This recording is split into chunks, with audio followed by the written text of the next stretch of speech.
Hello everyone, in this video we're going to talk about basic arithmetics in C++. So that's why we have the IO stream and C math. This is very important, C math, to include so we can do basic arithmetic. We have the namespace std, we started the main program, and then we define a bunch of integer numbers, x1, x2, xy, z, and w. Now, the first operation that I want to tell you are these unary operations, plus, plus, minus, minus, which can be put on the left or the right side of the variable, right? So actually the name C++ that you see is from this operator, plus, plus. And we call them unary operators because they only need one operand or one single number to act on. So if I have x1, then I can add a 1 to it, and I return x1 plus 1, right? Or yw plus 1, z minus 1, and so on. So they need one number, not like x plus y that needs two number. So now, first of all, the plus, plus, and minus, minus, they would add a 1 or subtract a 1. But what is the difference if I put them on the left side or the right side? On the right side, we call it postincrement. On the left side, we call it preincrement. What's the difference? Well, the difference is this. If I put them on the right side, and then let's say I add something else to them like y, what's the result here? Well, you might say x1 is 10. So I add a 1 to it, so it becomes 11. Then I add y, which is 3, so 11 plus 3, the result should be 14, right? And you might say, well, here, probably the result is the same because I'm adding a 1 to the 10, and then I'm adding a 3. So you expect a 14 here and a 14 there, right? Now, before I explain it, let's see the result of the first two lines. One of them is 13, the other one is 14. So what is happening here? Well, what does this guy do? Before it adds a 1, it's called postincrement. Before it adds a 1 to x1, first it returns the value of x1, which is 10, and it uses that 10 into this operation, which is adding it to y. So before 10 becomes 11, it already uses that 10 and add it to y, which is 3. So the result is going to be 10 plus 3, which is 13. Then it adds a 1 to x1 and make x1 what? Make it 11, right? So what is this? If I want to show you on a paper, right? So let's see, can I put it here? No, but that's okay. So if I want to write it for you here, then x plus plus and then plus y, it means what? It means in step number 1, add x to y. In step number 2, add a 1 to x and then assign it back to x. Right? Well, if I say plus plus x plus y, that means first change x, then use that x and return x plus y. So you see that 10 becomes 11, then 11 plus 3 is what? 14. So it's called postincrement and preincrement. So keep in mind that putting it on the left or right side does matter. What about these two lines? Z here is 5. So if I say z minus minus, what's going to happen? Well, first it returns the value of z for me, which is 5, so it's going to show 5. Then it changed z to 4, right? So the number that I'm going to see is 5, right? First it shows 5, then changes z to 4. When I come to the next line, first changes z from 4 to 3, then it shows z, which is 3.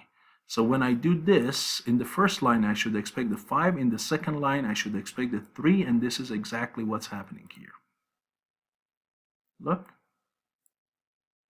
Right? So you clearly see the effect of post versus pre-increment. What are other operations? Well, adding and subtracting is very easy. We just add and subtract. Multiplication is also very simple, right? So we have all these simple operations. We know them. I don't need to put times. So we have plus, we have x plus y, we have x minus y, we have x times y, and we have x divided by y. These are the basic 4 operations. We know these ones, okay? We don't need to spend a lot of time on them. Then the ones that I want you to see is one of them is the remainder or modulus of division of x by y. So divide x by y and then get me the integer modulus, and that's x% y. So in this case, x is 10, y is 3, divide, the remainder is 1. So the result should be what? 1, and it is, as you can see here. Right? That's the remainder of division of 10 by 3. What else do we have? That's power. Unlike like MATLAB, where you did, for example, x caret y, and that was x power y, this is not the same thing in C++. In C++, you have to use the command POW, which is the power. POW, x and y. It raises x to the power y. So x is 10, y is 3, so the result should be 1000. And again, as you can see, these. Right? The next function is square root, which is just like MATLAB, is sqrt, sqrt. And so it exactly gives you square root of 10, which was 3 point something, as you saw, right? It's this guy, 3.16. So I have that one. Then what else do I have? Now you might say, just like, for example, MATLAB, do I have a backslash operator here? In MATLAB, you know, when you say x backslash y, that means y divided by x. It's what backward division, basically. Do I have such a thing in C++? No. If you do x backslash y, you're going to get an error. Okay, so there is no such a thing in C++. Keep that in mind. We have sine function, we have cosine function, we have tangent function, right? We have all of these functions. And as I said, we have cosine, we have tangent, and so on and so forth. We have all of these trigonometric functions. So here I'm multiplying x by y, and then take sine of it. And here x and y are 3 and 10, so it's going to be sine of 30. Now the question is, what is sine of 30? You might say it's 1/2, right? But let's find out. Is sine of 30 1/2? As you can see here, the number is negative 0.9888. Negative 0.988. That's not half. Why? Because the sine function, cosine, tangent, the input to these functions are in radians, just like MATLAB. The input to these functions are radians. So what do I do if I want the input to be in degrees? Well, you have to convert your radians into degrees. How? I multiply them by what? Or if I want the degrees into radians, right? So here, x times y is 30, right? x times y is 30. So I divide that 30 by 180, which is 1/6, and multiply by pi. So this is pi over 6, which is in radians. And now sine of pi over 6 should be exactly what? Should be exactly 1/2. So here, using this, I'm converting degrees to what? To radians. So look at the second number, it is exactly 1/2. See? So you don't have a function like sine d or cosine d here that you had in MATLAB. You have to convert your degrees into radians. The same thing for inverse trigonometry. If you have arc sine, arc cosine, right? If you have these functions, a sine, a cosine, and so on and so forth, the results of these functions are in radians again, not in degrees. So if you say arc tangent of 1, do not expect 45 degrees. Right? It's going to be in radians. So here you multiply it by 180 and divide it by pi to convert your radians into degrees. Okay, so here I'm converting radians into degrees. So the result of this should be 45, and as you can see, it is. Okay, so inverse trigonometry as well as the trigonometry, they are all in radians. The other thing is log function. Just like MATLAB, log here is not log of 10, it's log natural log. It's ln function, okay? So this is this function here, natural log of x, when you say log x, okay? So if I say log of 10, x is 10. If I say log of 10, the result is not 1. It's the power that you have to raise the Euler number to make it 10. And the result is, of course, what? As you can see, it's 2.3. So the Euler number 2.7 to the power 2.3 is going to be 10, right? So what if I really want log 10? What should I do? If I want log 10, just like MATLAB, you have to divide log of x by log of 10. If you do that, that is equivalent to log of x in the base of 10.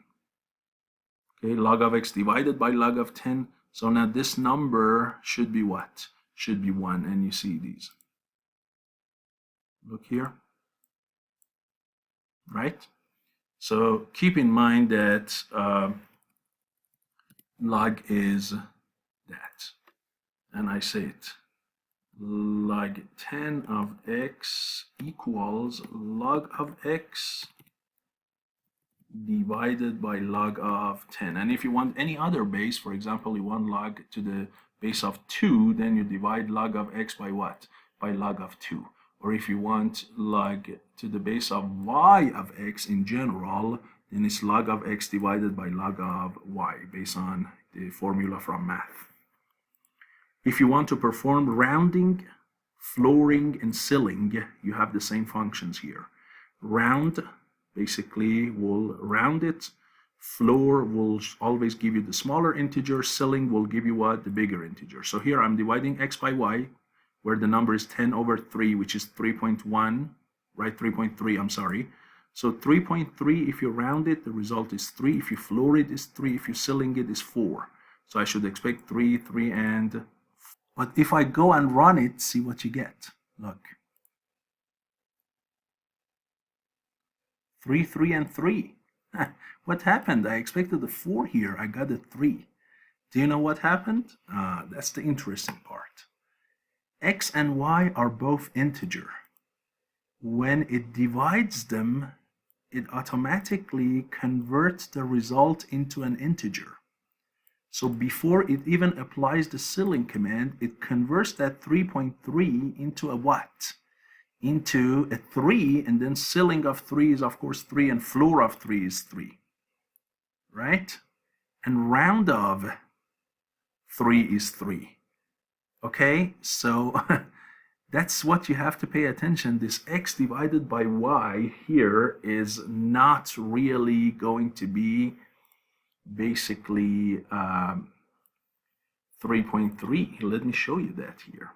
So just give me x over y. Let's see what happens, right?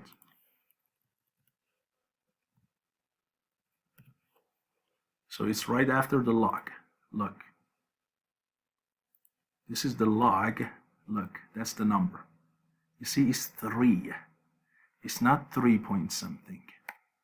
Unless I come and do a typecasting on it, right? So I say something like this. Convert it into a double for me, or a float, then round it for me. Let's see what happens here. Would that work?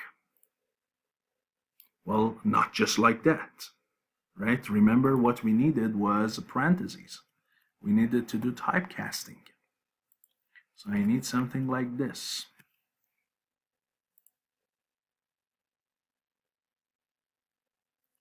You see, now I got 3.3.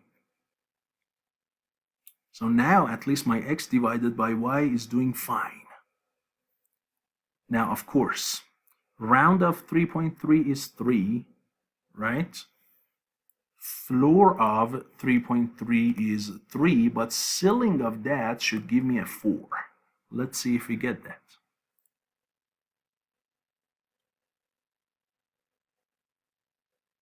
Here we go.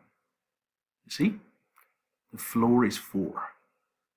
So be very careful when you're dividing integers. The result is going to be integer if you are not doing typecasting. Okay, so I added that for you here as explanation. And the last few things I want to talk about is, one is the absolute value function. So it's 3 minus 10, which is -7. Absolute value of -7 is +7. And then the other operations that you might see in C++ frequently are these plus equal, minus equal, And then you also have, as I said, minus equal, and then you also have like division equal. So what it does is it says W plus 3, return the value back in 3. So W plus 3 means what? Let me write that as well for you here. So if I have W plus equals 3, that means W equals W plus 3. Add the 3 to W and return it back to W, right? If I instead say W star equals W, that means multiply W by 3 and return the results back to what? To W. And that's exactly what these guys are doing for you here. So one of them changed W from 8 to 11 and return it back. So W becomes 11 and it shows 11. The other one multiply that 11 by 5, which is 55. So the result should be what? 55. So we have a 7, an 11, and a 55. And that is what you can see right here when I run the code. Okay, so hopefully this video was useful to you. You learned some basics about the arithmetic functions that we have in C++ and important points about them. Thank you. See you in the next video.